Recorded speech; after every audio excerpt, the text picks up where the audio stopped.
네, 오늘 하나님이 주신 말씀 읽겠습니다. 로마서 1장 14절부터 15절 말씀입니다. 시작. 헬라인이나 야만인이나 지혜 있는 자나 어리석은 자에게 다 내가 빚진 자라. 그러므로 나는 할 수 있는 대로 로마에 있는 너희에게도 복음 전하기를 원하노라. 아멘. 오늘 본문을 보면 사도 바울은 오늘 본문에서 자신을 어떻게 정의하고 있냐면 복음의 빚진 자다. 복음의 빚진 자다라고 말하고 있습니다. 누구에게 빚을 졌다 이렇게 되어 있습니까? 헬라인이나 야만인이나 지혜 있는 자나 어리석은 자에게, 즉 모든 세상의 사람들에게 바울은 자기가 빚진 자다라고 말하고 있습니다.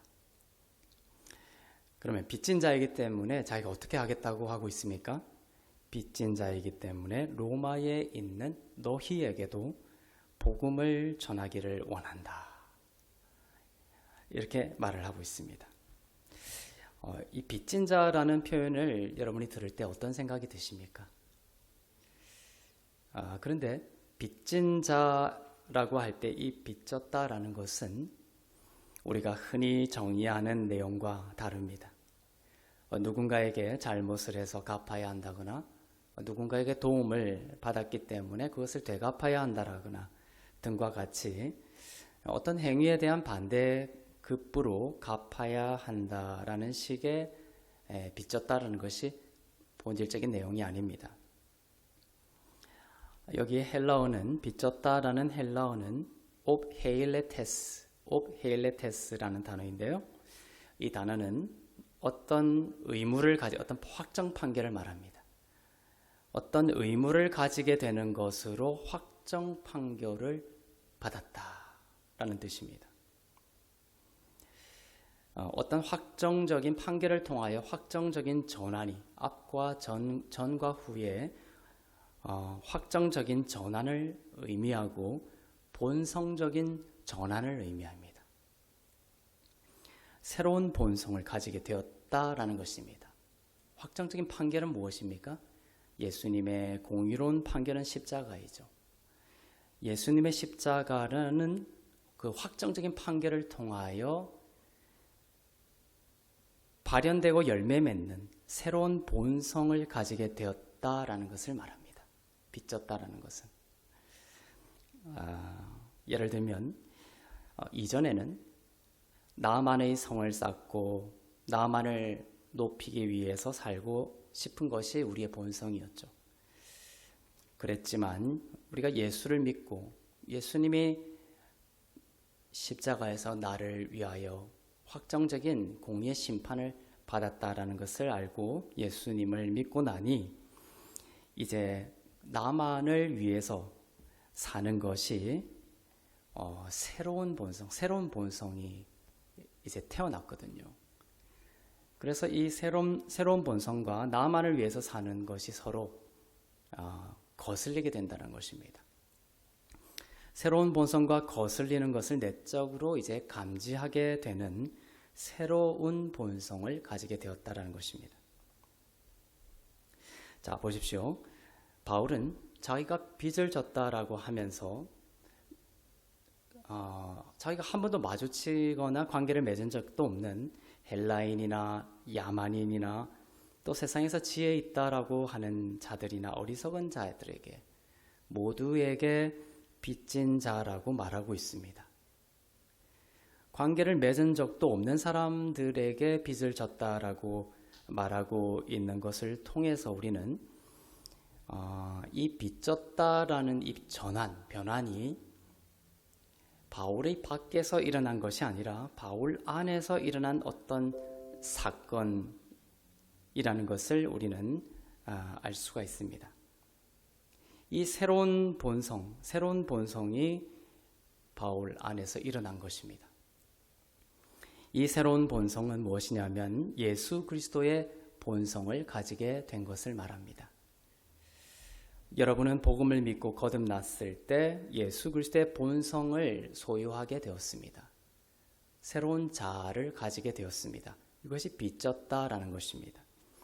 그래서 어쩔 도리 없는 이 새로운 본성의 작용, 영향, 이러한 움직임을 여러분은 가지게 되었다라는 것입니다. 예수님의 본성은 이렇죠. 예수님은 어떤 본성입니까? 예수님은 우리들에게 아무런 빚을 진 것이 없습니다. 사실 우리들에게 갚아야 할 채무가 있으신 것도 아니고 우리에게 어떤 잘못을 하신 것도 아니죠. 그런데 예수님의 사랑이라는 본성은 하늘의 그 영광스럽고 부족함 없는 그 자리를 버리고 이 땅에 오셔서 그저 배신하고 모욕하고 저주하기만 했던 우리들을 위해 자신의 목숨까지 버리면서 자신의 소중한 것을 내어주신 것이 예수님이고 예수님의 본성입니다. 이 본성이 누구의 본성이 되었다고요? 바로 여러분의 본성이 되었습니다. 우리의 새로운 본성이 된 것입니다.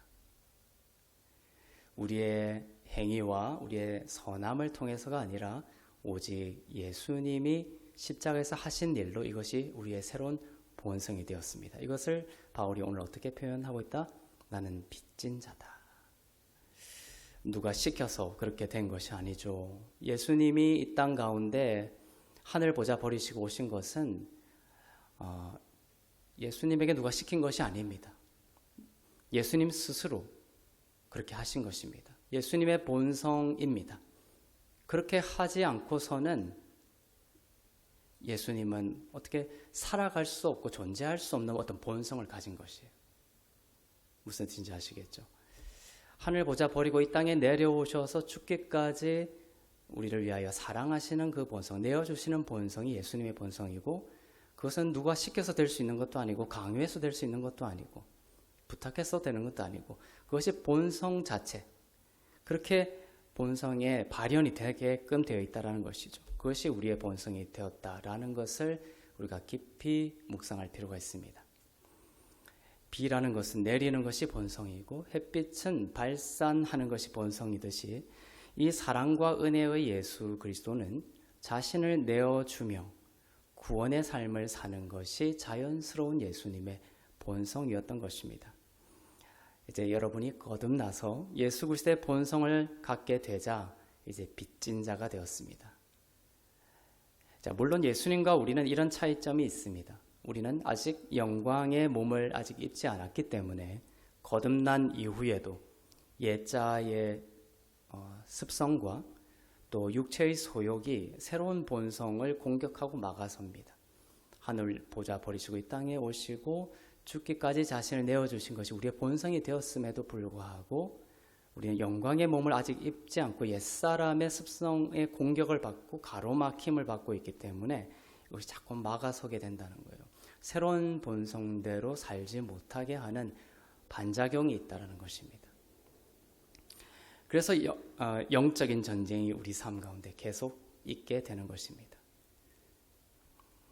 그러나 구름이 태양을 가려도 태양이 떠 있는 것처럼 비록 육체의 소욕에 우리가 지는 경우가 있다 하더라도 넘어질 때도 있지만 예수 그리스도로 인해서 우리가 거듭났을 때 여러분의 본성은 하늘 보좌 버리고 이 땅에 오셔서 십자가를 지기까지 자신을 내어주신 예수 그리스도의 본성으로 바뀌게 되었다는 것은 변하지 않는 여러분의 진리가 된 것입니다. 빚진 자가 된 것입니다. 그래서 이것은 내적 변화이기 때문에 우리가 누구에게 빚졌냐라고 이런 식으로 표현할 때에는 대상을 말할 때에는 외부의 모든 것에 대하여 빚진 자가 된 것입니다. 어떤 외부와의 관계성 속에서 빚진 것이 아니라 예수 그리스도로 인해서 내적 변화가 새로운 본성을 가진 것이기 때문에 누구에게 외부적인 어떤 대상을 설정하고 누구에게 빚졌다라고 할 때는 모든 것에 대해서 빚졌다라는 식으로 표현되게 된다는 것이죠. 그래서 헬라인이나 유대인이나 어리석은 자나 지혜 있는 자나 야만인이나 모든 자에게 내가 빚졌다라고 표현하고 있는 이유입니다. 사도 바울은 14절에서 빚진 자라고 정의하면서 그 다음 절에서 이 빚진 자는 그러면 빚졌다라는 것은 빚진 자로서의 삶의 당연한 모습을 말하고 있습니다. 로마서 1장 15절을 다시 읽어보겠습니다.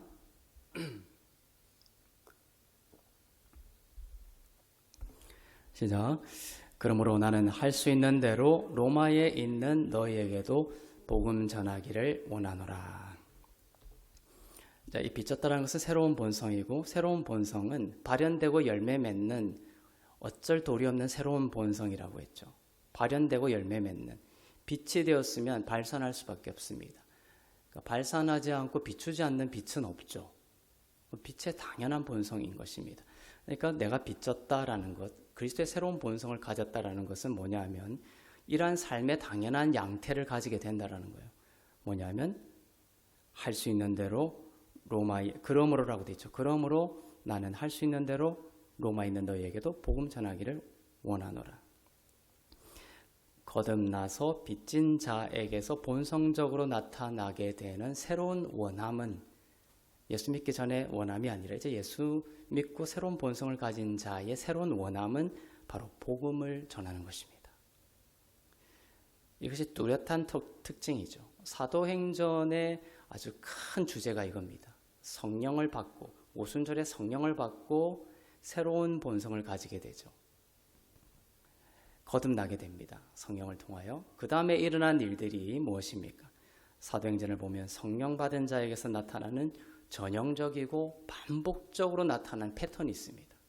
그것은 뭐냐면 성령 받고 복음 전하고 성령 받고 복음 전하고 이것이 계속적으로 반복이 되고 있습니다. 성령 받고 새로운 본성이 깨어나면 복음을 전하는 삶으로 나타나는 것이 사도행전의 구도이며 예수 믿고 새로운 자아로 새로운 생명으로 거듭난 자의 삶에서 당연히 나타나게 되는 자연스러운 양태라는 것이죠. 고린도전서 9장 16절을 보겠습니다. 시작. 내가 복음을 전할지라도 자랑할 것이 없음은 내가 부득불할 일임이라. 만일 복음을 전하지 아니하면 내게 화가 있을 것이로다. 자, 바울의 고백인데요. 복음을 전하는 것이 부득불할 일이라는 표현을 쓰고 있습니다. 부득불이라는 것은 헬라어 이제 아낭케라는 단어인데요. 그럴 수밖에 없다는 것입니다. 그러니까 아까처럼 빛이 되었습니다. 어둠이 빛이 되었습니다. 그럼 빛이 되었으면 발산할 수밖에 없는, 비출 수밖에 없는 거예요. 복음을 빚진 자가 되고 새로운 본성을 가지게 되는 자에게서는 뭐다? 내가 부득불할 일임이다. 이렇게 표현하고 있는 거예요. 내가 예수 믿고 난 뒤에는 그럴 수밖에, 복음을 전할 수밖에 없는 나의 새로운 삶의 전환이 내 가운데 일어났다는 것을 표현하고 있습니다. 선택의 문제가 라는 것이죠. 내가 예수 믿고 이제는 복음 전하든지 전하지 않든지 이것을 내가 선택할 수 있는 문제가 아니라 당연히 예수 믿는 자의 삶 가운데 일어나는 변화와 발현과 열매가 바로 복음을 전하는 것이다 라는 것이 이 헬라어 아낭케에 들어있습니다. 부득불, 반드시 그렇게 된다는 것입니다. 물론 이것은 시간의 차이나 어떤 모습이나 이런 것에 있어서는 다양성이 있을 수가 있다는 것이죠. 하지만 반드시 이런 방향성을 가지고 진행되게 되어 있습니다. 성숙을 경험하게 되어 있습니다. 영적인 변화가 일어나서 부득불, 복음을 전할 수밖에 없는 자의 삶으로 밀려 나가게 된다라는 것입니다. 자, 여기서 복음을 전하지 않으면 내게 화가 있게 될 거다. 이렇게까지 이야기하죠. 복음을 전하지 않으면 내게 화가 있을 것이다. 자, 이것은 어떤 식으로 생각해 볼 수 있냐면 이 화가 미친다 내게. 이 화라는 것은 마치 이런 것입니다. 우리가 태아일 때는 예수 믿기 전에 어떤 삶을 태아라고 봅시다. 태아일 때는 우리가 숨을 어떻게 쉽니까? 태아의 그 탯줄을 통하여 숨을 쉬었죠. 그런데 이제 태아의 상태에서 벗어나서 완전한 전환이 이루어집니다. 어머니 뱃속에서 태어나게 됩니다. 이 땅으로. 이렇게 태아를 벗어나면 코를 통하여 숨을 쉬는 것이 이제 근본적인 변화의 모습이 되는 것이죠. 탯줄로 숨을 쉬다가 이제는 이제 아기로 이 땅 가운데 나오게 되면 탯줄로 숨을 쉬는 게 아니라 코로 숨을 쉬게 되는 것입니다. 이제 코로 숨을 쉬지 않으려고 하면 어떻게 됩니까? 화가 미치게 되죠. 물고기가 물속이라는 양태를 벗어나서 물 밖에서 살고자 하면 물고기가 어떤 일이 벌어집니까? 화가 미치게 되는 것이죠. 이런 것과 마찬가지입니다. 예수를 믿고 거듭난 자가 이제 복음을 전하지 내가 이제 예수는 믿지만 내가 복음은 이제 전하지 않겠다. 뭐 그런 일은 없겠지만 만약 누가 그런 결심을 했다고 칩시다. 그럼 내가 물고기인데 물 밖에서 살겠다라는 것이죠. 내가 이제 이 땅에 태어났는데 여전히 탯줄로 숨을 쉬어보겠다라는 것입니다. 그럼 화가 미치겠죠. 복음을 전하지 않고 예수님과 멀어져서 여전히 나의 성 쌓는 식으로 살기를 원한다면 이제는 어떻게 이러한 거듭난 자의 삶은 뭔가 열심히 살아도 터진 항아리에 물을 붓는 것 같고 열심히 페달을 밟아도 물리지 않는 페달처럼 허망한 영적인 감각을 가지고 살아가게 되는 화가 있게 되는 것입니다. 뭔가 내 삶이 덜컹덜컹거리는 거예요. 그것을 말하고 있습니다. 성경은 이 빚진 자가 복음을 전하는 삶을 어떻게 표현하냐면 증인으로서의 삶이다라고 말씀을 하고 있습니다. 자, 사도행전 1장 8절을 보겠습니다. 시작. 오직 성령이 너희에게 임하시면 너희가 권능을 받고 예루살렘과 온 유대와 사마리아와 땅 끝까지 이르러 내 증인이 되리라 하시니라. 성령이 임하면 새로운 생명을 받게 되죠. 그러면 어떤 일이 일어나냐면 땅 끝까지 이르러 복음을 전하는 예수의 증인으로서의 삶으로 밀려나가게 된다는 것입니다. 이 사도행전의 큰 줄기입니다. 예수님이 승천하시면서 제자들에게 하신 이 말씀이시죠. 이것이. 그런데 내 증인이 되어라가 아닙니다.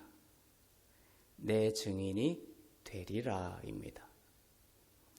증인이 되게 하시는 주체가 우리들 제자들이 아니라 바로 예수님이라는 뜻입니다. 너희에게 성령이 임하면 땅끝까지 이르러서 나의 증인이 되는 그 일을 누가 하신다는 거예요? 성령께서, 하나님께서 하신다는 것입니다. 명령이라기보다는 약속입니다. 성경에서 이 명령형을 보면 이 신약을 사는 성도들은 성령 하나님께서 거듭난 자 안에서 이루시는 약속이라고 믿는 것이 중요합니다. 하나님은 하나님의 약속을 반드시 성취해 내시는 분이시기 때문에 반드시 일어날 일임을 우리는 알게 됩니다. 그래서 성령 받은 자는 선택의 여지가 없습니다. 반드시 내 증인, 예수의 증인으로서의 삶으로 밀려나가게 되어 있습니다. 거듭나서 빚진 자가 된 삶 가운데 하나님께서 이루실 영광스러운 삶이 바로 예수님의 증인이 되게 하시는 것이죠.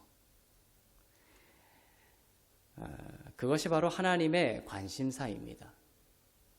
그렇기 때문에 하나님의 관심사이고 하나님의 열정이기 때문에 예수님과 같은 본성을 가지게 된 새로운 자아를 가지게 된 우리들은 하나님의 관심, 예전에는 하나님의 관심도 없었죠. 하나님의 열정이 무엇인지 관심도 없었습니다. 이제 새로운 거듭난 자들은 어떻게 되냐면 하나님이 기뻐하시는 것, 하나님이 원하시는 것, 하나님이 열정을 가지고 계신 것, 여기에 우리의 마음이 자꾸 쓰이는 거예요. 마음이 자꾸만 그쪽으로 쏠리게 되어 있습니다. 그래서 우리도 바로 증인으로서 땅끝까지 이르러 내 증인이 되리라. 아까 그것이 너희들이 되어라가 아니죠. 내가 너희를 그렇게 만들겠다, 만들고야 말겠다라는 하나님의 관심이고 열정이죠.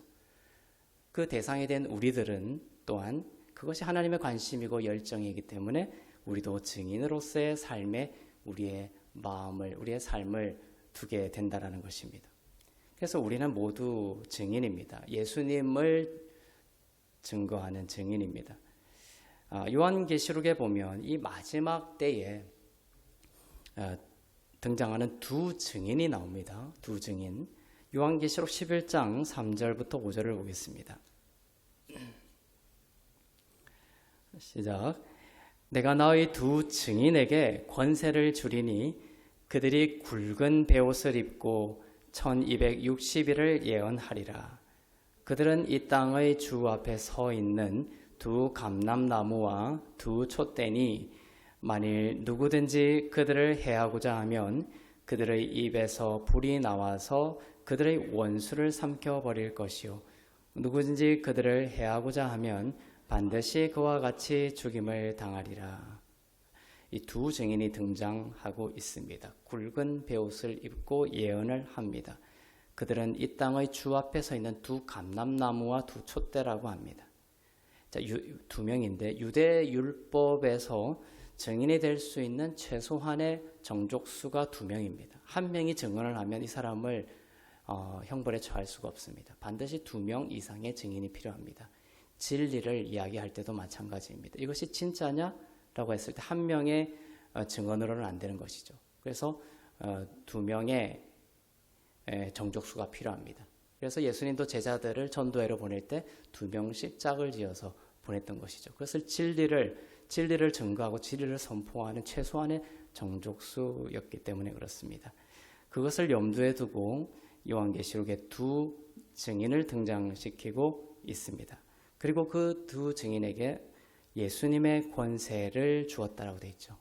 권세를 주리. 내가 3절에서 내가 나의 두 증인에게 권세를 주리니. 즉 예수 그리스도께서 말씀하셨죠. 내가 하늘과 땅에 있는 모든 권세를 하나님이 나에게 주셨다.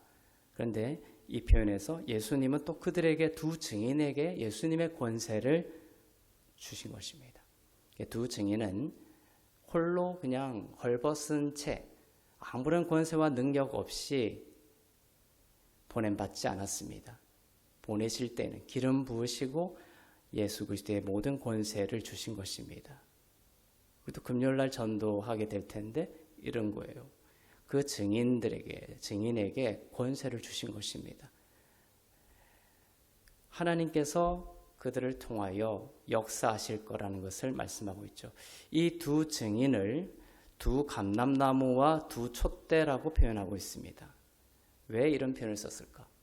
두 증인을 왜 또 굳이 두 감람나무와 두 촛대라고 했을까? 두 감람나무와 두 촛대라고 하면 여러분 생각나는 것이 있습니까? 이것은 스가랴 4장을 가지고 표현한 것이에요. 스가랴 4장에는 무엇이 나오냐면 촛대와 감람나무가 나옵니다. 스가랴의 배경이 뭐냐면 그 당시 무너진 성전을 바벨론 포로로 끌려갈 때 성전이 다 무너졌죠.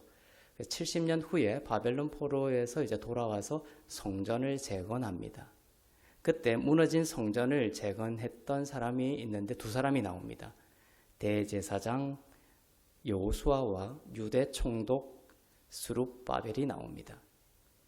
스가랴서에 보면 이 두 스룹바벨과 여호수아를 염두에 두고 성전을 재건하는 스룹바벨과 여호수아를 두 증인이라고 표현하고 있습니다. 그것을 요한계시록에 가져가서 이야기하고 있는 거예요.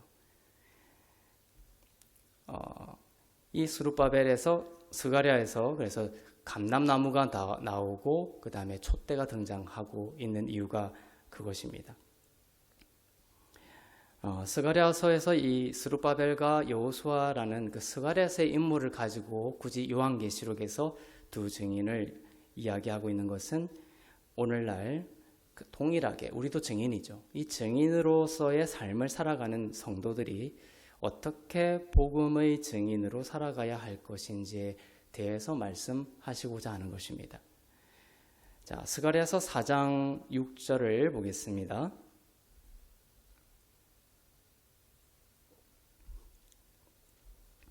시작. 그가 내게 대답하여 이르되 여호와께서 스룹바벨에게 하신 말씀이 이러하니라.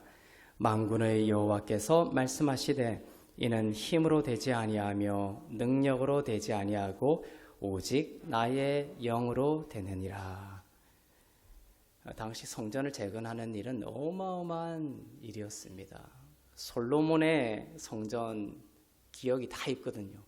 근데 그거 다 무너지고 새로운 성전을 재건해야 됩니다. 얼마나 많은 스트레스가 있었겠습니까? 얼마나 많은 노고와 애씀과 힘이 들어갔겠습니까? 스가랴서에서 하나님께서 말씀하시는 겁니다. 너희의 힘으로 되지 않는다. 너희의 능력으로 되지 않는다. 오직 나의 영으로 된다는 것입니다.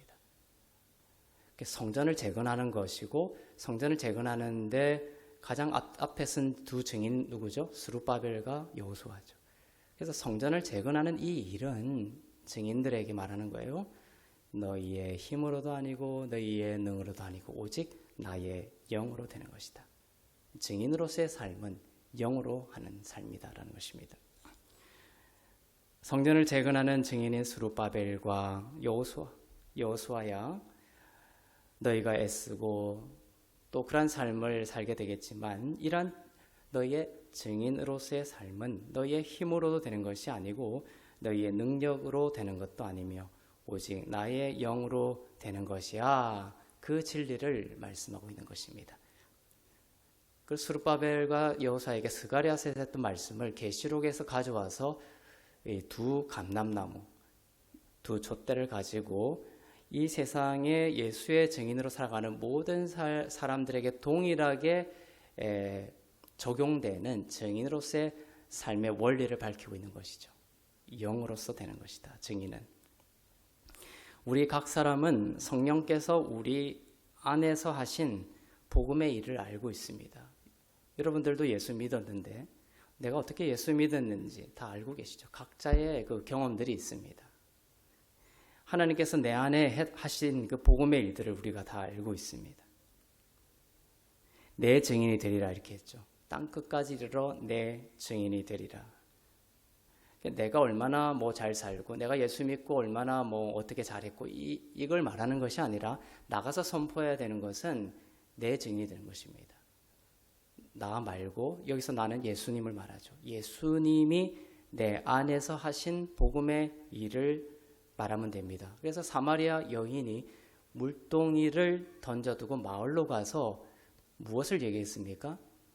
내 안에 하신 예수님의 일들을 이야기했죠. 어려운 거 없습니다. 아주 현학적인 신학적인 것을 가서 전도할 때 이야기하지 않아도 됩니다.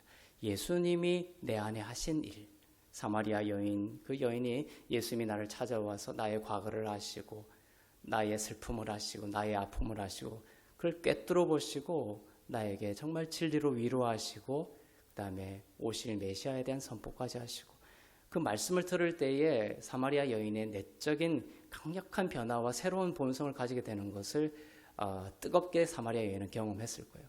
그러한 어떤 내적인 변화들까지 다 이야기를 했던 것이죠.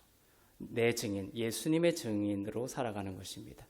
예수님이 내 안에서 어떤 놀라운 은혜의 역사를 하셨는지를 증언하는 것입니다.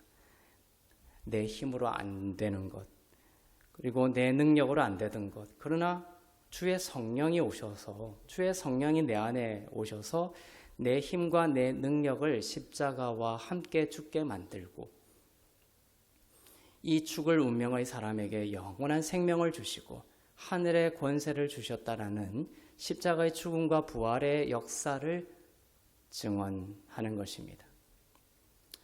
예를 들면 누군가 우리의 자존심을 심하게 긁고 또 나의 높아지고 싶은 자아를 무시하고 부정했다라고 합시다.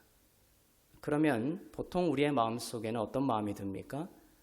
보복하고 안갚음을 하고 싶은 마음이 솟아오릅니다. 저 사람이 사라지거나 또 때로는 극단적으로는 저 사람이 죽어버렸으면 좋겠다. 이런 마음까지 들기도 하는 것이 육적인 마음이죠. 내 힘과 내 능력이 주체가 된 상태입니다. 성경은 그런 마음이 바로 예수를 죽인 것이라고 말합니다.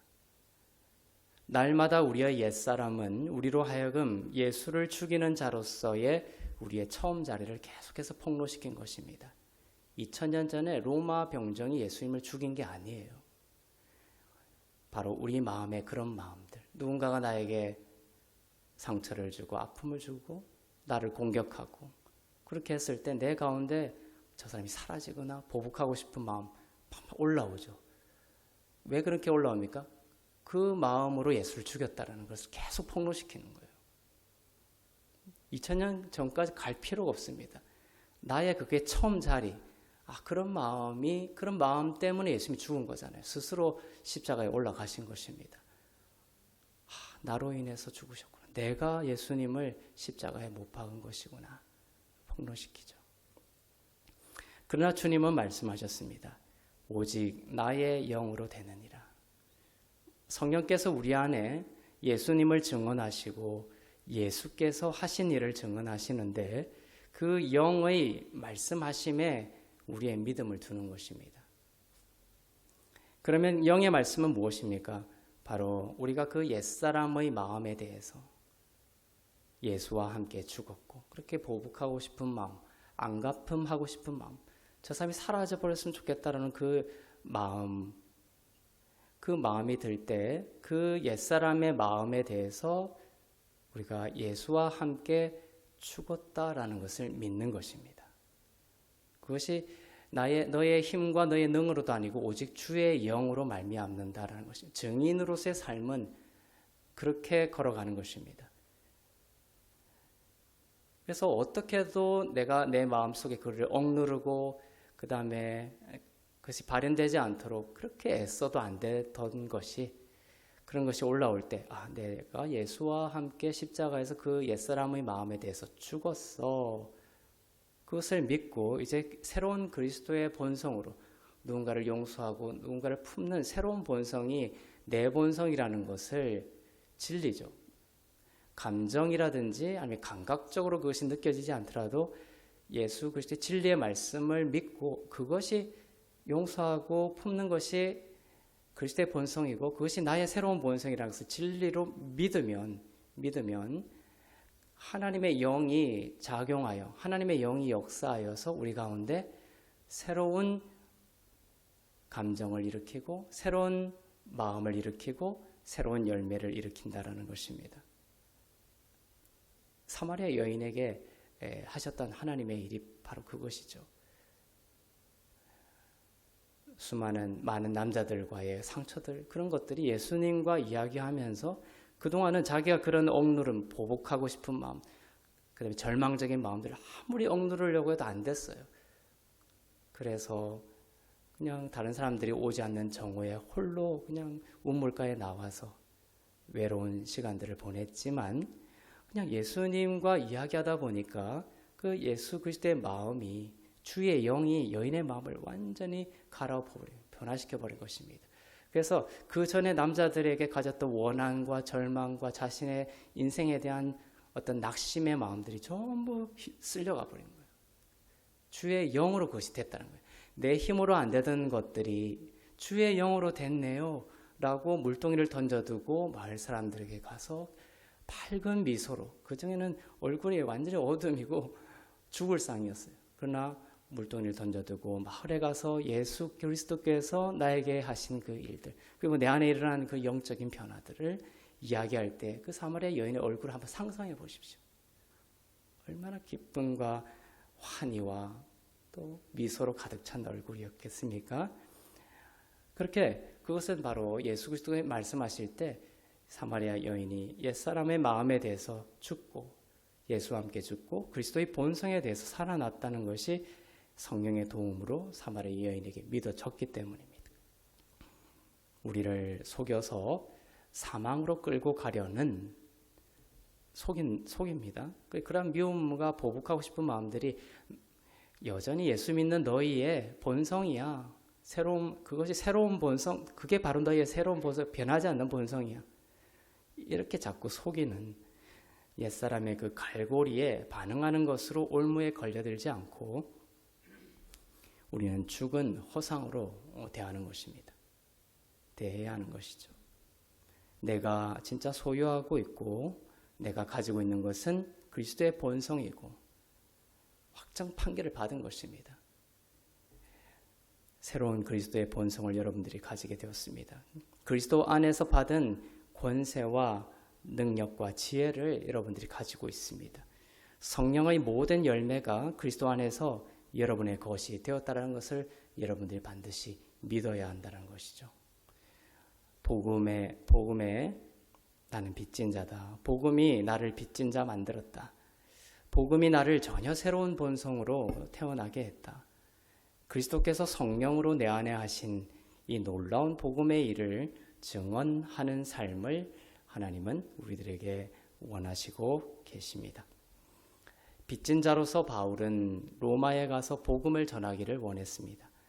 여러분이 은혜의 복음을 듣고 여러분 안에 주님이 주시는 그 믿음이 점점 자라남에 따라서 여러분 가운데서도 동일한 새로운 본성에 맞는 새로운 그 본성의 삶의 양태, 새로운 그 본성에 걸맞는 원함, 소망이 점점 자랄 수 있기를 바랍니다.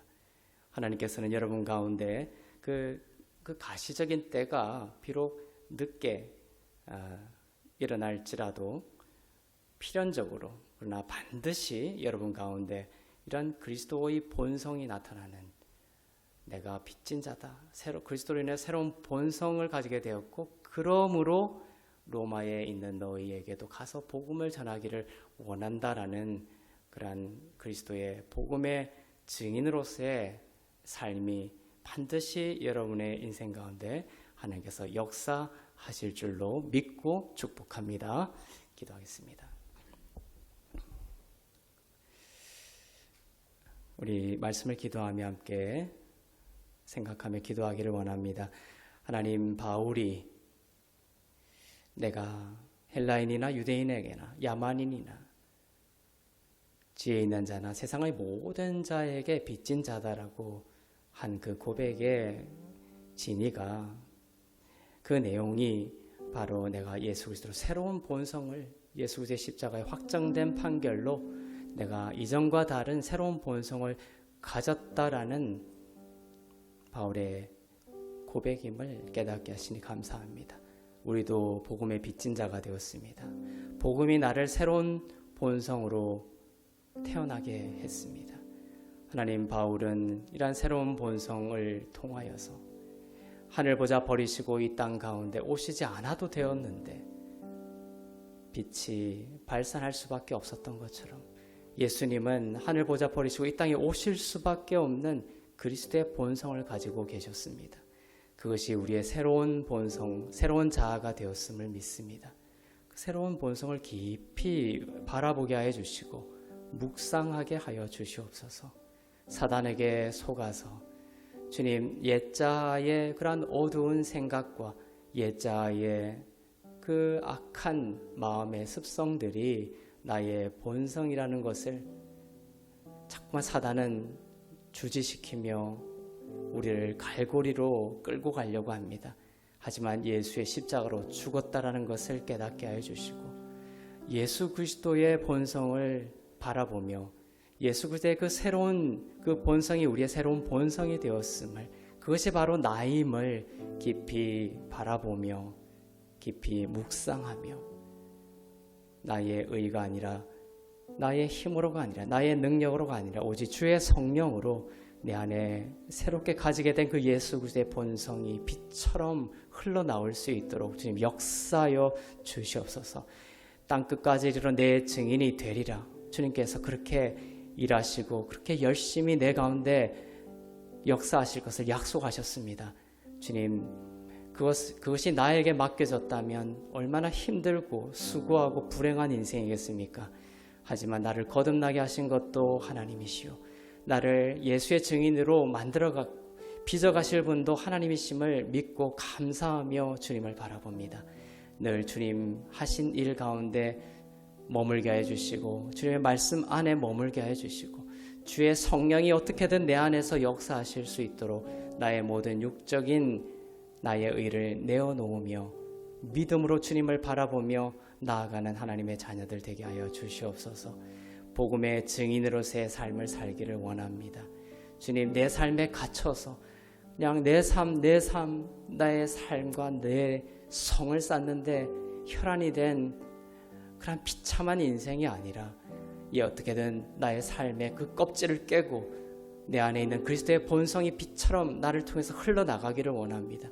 그것이 나에게 진짜 기쁨이 되며 나에게 참 행복이라는 것을 주님이 아시는데 우리는 그것을 알지 못하고 여전히 옛것이 좋은 줄 알고 그 옛 습성이 좋은 줄 알고 그 껍질을 깨지 못하고 그 습관을 깨지 못하고 그 생각을 깨지 못하고 주님 여전히 옛사람의 습성대로 살아가고 있습니다. 그러면서 내 삶이 덜컹거리고 있는데도 그 이유를 알지 못하고 있습니다. 그것에 대해서 죽었다라고 자신 있게 담대하게 선포하지 못하고 있습니다. 그리고 나의 진짜 새로운 본성이 무엇인지에 대해서 한 번도 인식하지 못하고 살아가고 있습니다. 하지만 이 시간 바울의 고백을 통하여 복음에 대하여 내가 빚진 자다. 정말 그리스도의 본성이 그리스도의 그 마음이 나의 것이 되었음을 믿고 주님 그 마음 예수 그리스도의 본성대로 살아갈 수 있도록 하나님께 의탁하고 하나님의 도움을 구하며 주의 성령 가운데 나의 삶을 의탁하는 믿음의 자녀들 다 될 수 있도록 인도하여 주시옵소서. 우리 함께 기도하겠습니다. 사랑의 하나님 감사합니다. 복음의 빚진 자들입니다. 하나님 여기에 고개 숙인 하나님의 백성들 복음의 빚진 자들입니다. 새로운 그리스도의 본성을 가진 자들입니다. 그리스도가 고개 숙인 하나님의 자녀들의 새로운 자아가 되었습니다. 육적인 옛사람의 습성들 가운데 넘어지고 괴로워하고 고통당할 때도 있지만 그것은 십자가와 함께 죽었음을 선포합니다. 이제 나는 이 자리에 고개 숙인 하나님의 백성들은 예수 그리스도와 함께 부활하여 예수님을 나의 새로운 자아로 소유하게 된 하나님의 백성임을 믿습니다. 성령의 9가지 모든 열매가 고개 숙인 하나님의 백성들 가운데 있음을 선포합니다. 하나님 주의 영으로 임하여 주셔서 예수 그리스도의 영으로 말미암아 새로운 본성이 나에게 주어졌으며 그리스도 안에 있는 모든 은사와 그리스도 안에 있는 모든 사랑과 그리스도 안에 있는 모든 권세가 바로 그리스도 안에 있는 하나님의 자녀들 가운데 있음을 깨닫고 주님 담대히 선포하며 담대히 기도하며 복음의 증인으로 살아갈 수 있도록 역사하여 주시옵소서. 복음의 증인으로 살기를 원합니다. 높은 바벨탑을 쌓는 인생 되지 않게 해주시고 옛 습관과 옛 생각과 나를 고통스럽게 했던 옛 삶의 패러다임을 완전히 끊어낼 수 있게 해주시고 주님 안에서 주신 그 새로운 본성을 따라 새로운 삶을 살아갈 수 있도록 우리의 생각을 바꾸어 주시고 우리의 마음을 새롭게 해주시고 우리의 인생 가운데 새 일을 행하여 주시옵소서. 껍질을 깰 수 있는 용기를 주시옵소서. 새로운 길로 나아갈 수 있게 하여 주시고 도전하게 하여 주시고 말할 수 있게 해주시고 걸을 수 있게 해주시고 손을 펼칠 수 있게 하여 주시옵소서. 나의 모든 것을 내어줄 수 있는 나의 손을 펼칠 수 있는 넓은 그리스도의 마음을 저희에게 허락하여 주시옵소서. 살아계신 주님 감사합니다. 우리는 복음의 빚진 자입니다. 예수 그리스도의 십자가의 확정 판결로 인하여 우리는 이전과 다른 예수 그리스도의 본성을 가지게 되었습니다. 하나님의 형상대로 우리를 지으셨으나 첫사람 아담의 죄로 인하여 우리는 하나님의 본성에서 멀어졌으나 마지막 아담이신 예수로 인하여 이제 예수와 함께 부활하였고 우리는 거듭나며 이제 하나님의 형상을 회복하게 되었습니다. 예수님의 본성을 가지게 되었습니다. 그러나 여전히 사단은 옛사람의 본성이 우리의 것이라고 속입니다.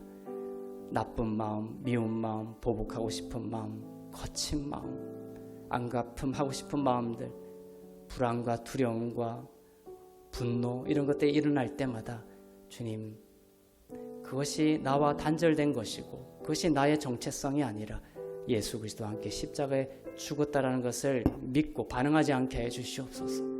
내가 반응할 것은 새로운 본성입니다. 그리스도의 성품입니다.